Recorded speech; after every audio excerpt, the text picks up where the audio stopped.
seperti kemampuan kebutuhan teknis pengguna yang menggunakan jaringan. Dokumen standar yang berkaitan dengan mengumpulkan informasi user dalam suatu proyek berbasis teknologi informasi. Pengumpulan data dan informasi yang berkaitan dengan user sangatlah penting, artinya, dalam mengerjakan proyek. Data dan informasi yang terkumpul tersebut nantinya akan diolah menjadi user requirement. Pengumpulan informasi dan data membutuhkan pendokumentasian yang teratur dan terstruktur agar nantinya perumusan user requirement dapat sesuai dengan sistem yang dimiliki oleh user, maupun dapat memperbaiki dan memperbaharui sistem tersebut menjadi sistem yang lebih baik, efektif, dan efisien dalam pelaksanaannya untuk kegiatan operasional sehari-hari. Kebutuhan teknis pengguna yang menggunakan jaringan dapat bervariasi tergantung pada jenis pengguna dan jenis jaringan yang digunakan.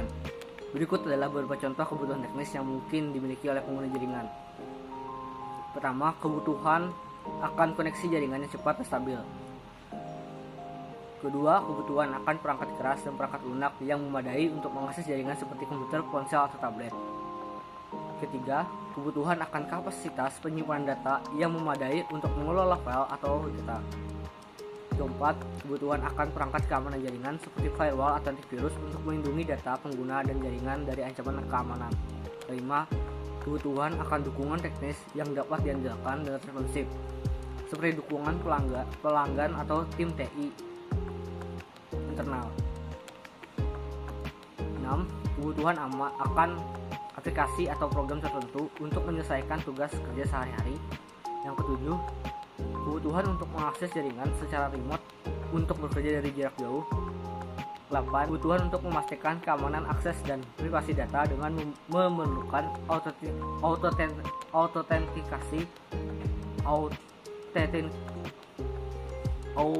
autentikasi pengguna, otorisasi atau enkripsi data. Kebutuhan 9. Kebutuhan akan integrasi dengan sistem lain seperti perangkat IoT atau perangkat lunak bisnis yang ada.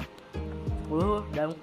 Dalam mengubah kebutuhan teknis pengguna yang menggunakan jaringan, penting untuk memahami kebutuhan yang spesifik dan kebutuhan bisnis yang mendasar. Setelah memenuhi kebutuhan teknis ini, pengguna jaringan dapat bekerja secara efektif dan produktif dengan jaringan yang ada. Cara kerja membuat kebutuhan teknis pengguna.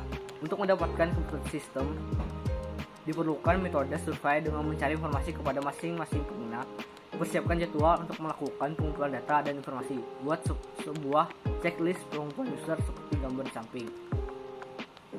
Berikutnya, untuk kebutuhan akan hardware atau software dapat diisi pada tabel berikut: komputer untuk server, komputer untuk data entry, jaringan atau network, peralatan atau perlengkapan tambahan, dan sebagai berikut sesuai dengan kebutuhan user.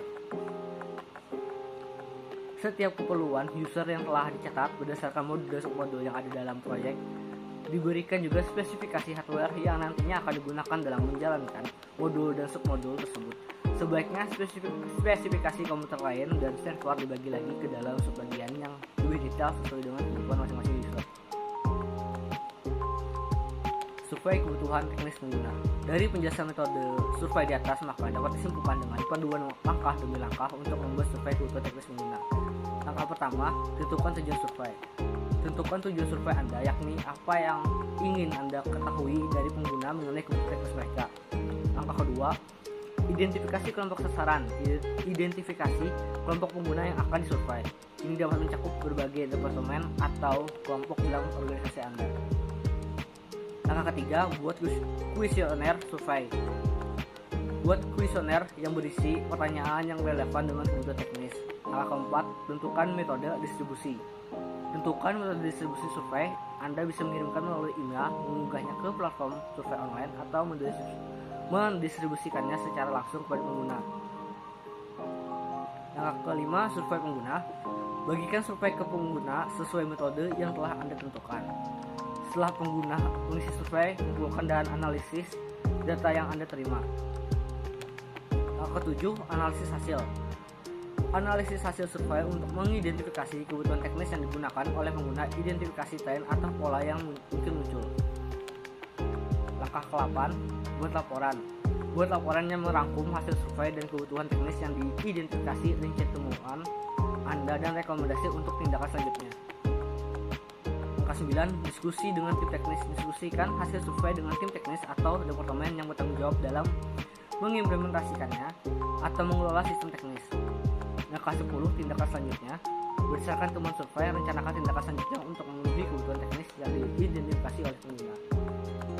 Berikutnya, daftar kebutuhan teknis pengguna jaringan. Contoh kebutuhan teknis jaringan: 1. Gedung yang mempunyai 3 lantai, di mana masing-masing lantai memiliki 2 ruangan plus 1 lobi di lantai 1 tiap ruangannya. Rencana diisi 10 PC klien yang akan terkoneksi ke internet melalui proxy server, sementara lobi memiliki akses internet gratis bagi tamu dan pengunjung dengan kapasitas di 20-50 orang. Pertama, media transmisi. Diketahui media transmisi yang digunakan antara lain kabel dan nirkabel. Kabel memakai UTP, sedangkan nirkabel memakai router. Topologi yang akan digunakan adalah topologi star, dan perangkat QoS yang digunakan dalam seperti tabel berikut.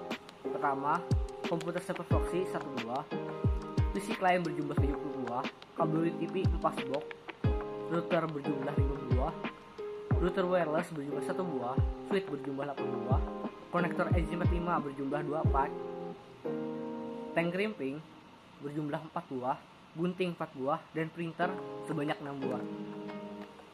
Dan perangkat lunak yang digunakan adalah sebagai berikut: Linux Debian, Windows 10, Winbox, Apache, OpenSSH Server, PuTTY, ProAptPD, Win 9, Apache 2, PHP 5, MySQL Server, PHP MyAdmin, FileZilla, Postfix, Kurir Ilmap, Kurir, PostgreSQL, DHCP Server, ISC DHCP Server, Internet Gateway, Proxy Server, dan antivirus berupa malware. Sistem monitoringnya adalah SNMP atau Simple Network Management Protocol. Untuk keamanannya atau security-nya, software keamanan bila diperlukan, anti-malware, antivirus, dan anti-spam.